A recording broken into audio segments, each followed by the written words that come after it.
Phew, it's over. We did it. We made it through what might just be the worst second half of a season of Big Brother ever. This is the worst!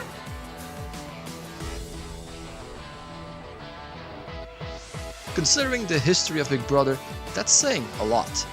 The second half stands in stark contrast of what was maybe the most entertaining first half of a Big Brother season. It was a season that got neutered by not only the twist, but especially the challenges that were dominated by the eventual final three. Now that the dust has settled and the winner has been crowned, let's rank the players from worst to best before we go into hibernation until Big Brother 26, because, let's be real, nobody's watching the Reindeer Games snooze fest.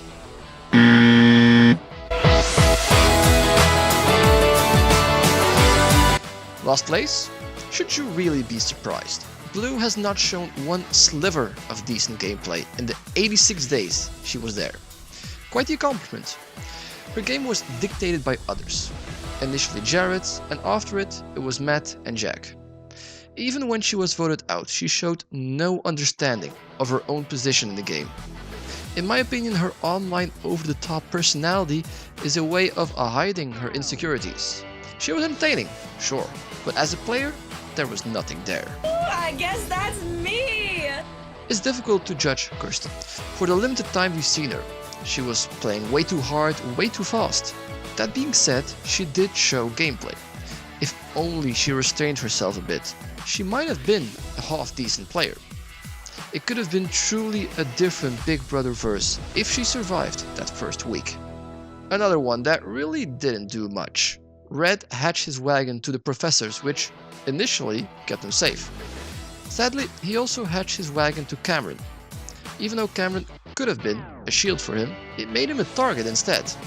Cameron should have been the bigger target, but when Red believed his biggest ally Cameron was coming after him, you kinda know you're dealing with a limited player. In retrospect, Riley should have never won that first HOH. Hindsight 2020 of course, but Hyacin never comes after her if she isn't HOH. Neither would anyone else. She had a decent social game. However, she stuck too much with her core alliance of the handful, despite having outside connections with Suri and Corey. Especially her connection to Suri could have kept her safe when the handful fell apart. At the end of the day, she didn't really have the killer instinct. She was just there to hang out with her friends and not much else. But hey, she got a boyfriend out of all this, right? No? Maybe? Oh hell, who cares? Low for a third place finisher, but then again, it's freaking Bowie Jane. She never got nominated. Impressive, sure, but nobody took her serious. Bowie never played to win. She was just there.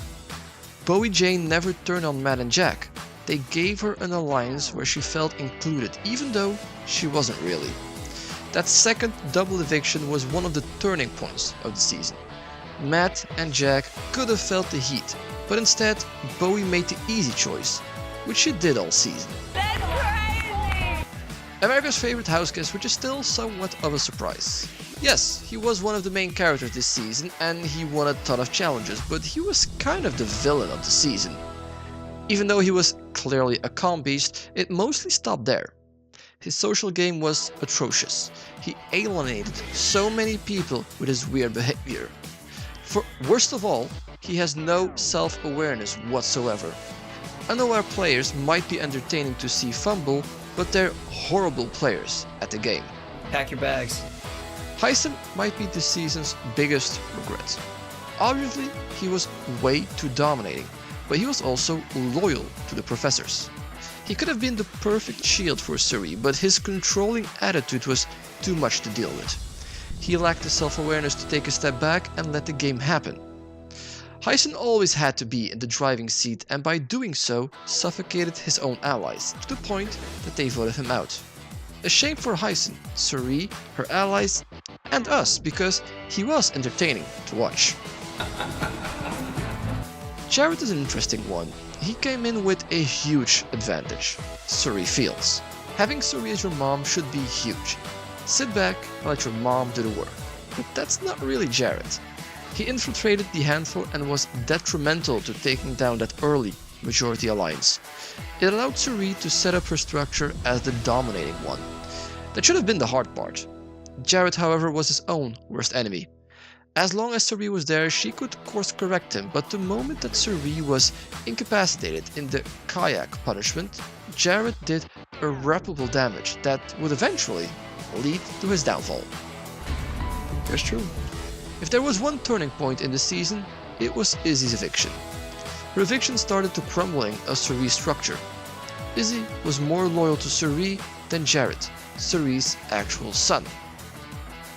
Even though she was chaotic and changed her mind a million times a day, she did a good job for as long as she was in the house. However, Izzy was burning her candle on both ends. The game is just too long to play that intense. She lacked the subtlety that Suri had. Just like Jarrett, Suri masked a lot of Izzy's shortcomings, and just like Jarrett, she couldn't outrun her own chaotic gameplay. Oink! Nicole is the player that never was. The skill set was seemingly there, but the execution was not. The eternal tease, making us think she was spreading her surging wings and fly, but that never happened. She was frustrated with the chaotic gameplay of her allies, but never really did anything about it. She could not fake relationship with people that she didn't really trust or liked, like Corey. The Izzy vote should have been Nicole's chance to take some control. Nicole played too passively, and she got voted out the same way she played throughout the season. Forgetful. It's difficult to talk about America's game and not talk about Corey's. AmeriCorey played most of the game as a unit. Before AmeriCorey, America was nowhere. She was waiting to be picked off and had very few allies. AmeriCorey was definitely better for America than for Corey. America definitely also had the feisty spirit to play this game, but not really the social connections.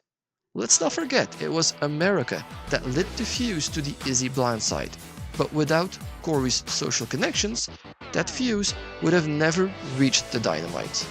A fan favorite for sure, but a player with limitations. It's just so annoying. Felicia came into this game with the biggest handicap possible in Big Brother: age. Luckily for her, she played with Suri Fields, who took her under her wing. It gave her safety in the beginning where normally she would be targeted. She did pretty well, all things considered. She was the pawn star, had a good social game, and wasn't afraid to make moves. Strategically, she was a bit of a bull in a china shop, but her biggest Achilles heel was, like many, her inability to win challenges. This where my strength is, right up here. Like him or hate him, he does have an impressive resume. 10 competition wins, first winner that was voted out in the same season, and the first sick to win Big Brother. Whether those first two things are good for the game is something else entirely. It's not that someone who was voted out before can't win, it's that it shows something about their skill level. Let's not forget, he was voted out unanimously, 10-0. And even though winning 10 comps is surely impressive, it also emphasized the problem with Big Brother that you can comp out like that. It's easy to play from a position of power. Nobody's going to say no to you, and they're gonna want to work with you. Not because you're a strategic mastermind, but because you have HOH or veto. Throughout the season, Jack showed gaping holes in his gameplay that were filled with his competition wins. Take that away and there isn't much game left. Alright, you're right. Corey was one of the main strategic powerhouses in the season. He is your typical superfan that is prepared for anything. The only thing he wasn't prepared for was a showman's. Even though I get it, to be distracted by a hot 27-year-old trying to get into your pants. It also severely handicapped his game. A showman's can be powerful, but it also makes you a huge target. Corey was in a solid spot before he committed to the AmeriCorey showman's. Ever since, Corey's game went south. It also didn't help that America had loose lips that eventually sunk Corey's ship. Of course I do. I'm fun. Every season, there's always one player that comes into the game knowing very little about the game. Somehow, they have a knack for this game. This season, that was Matt. Matt maneuvered in the house like a silent assassin, which is quite impressive considering his size. He used Jack as the perfect shield in front of him. Problem is that Jack never got voted out. Matt lacked the cutthroatness to get rid of his shield. In the end, his game was so silent that it didn't show next to Jack's numerous comp wins, even though I still find Matt the better player over Jack. I know, it sucks. Should it really be a surprise that Suri is number 1? She is the best player to never win Survivor and the Masterclass winner of Trader US. Suri was the best player this season, and it's not even close. It was a privilege to watch her play. She should have been taken out week 1, but she lasted 93 days. The steamroll people feared didn't happen either. We saw Suri during her highs and her lows, and all of it was live on feeds. Even during her lows, she showed her master social skills. It's just a shame that the comps were so crucial this season. We should cherish the time she was in the house, because let's be real, Suri's never coming back. Ridiculous and annoying.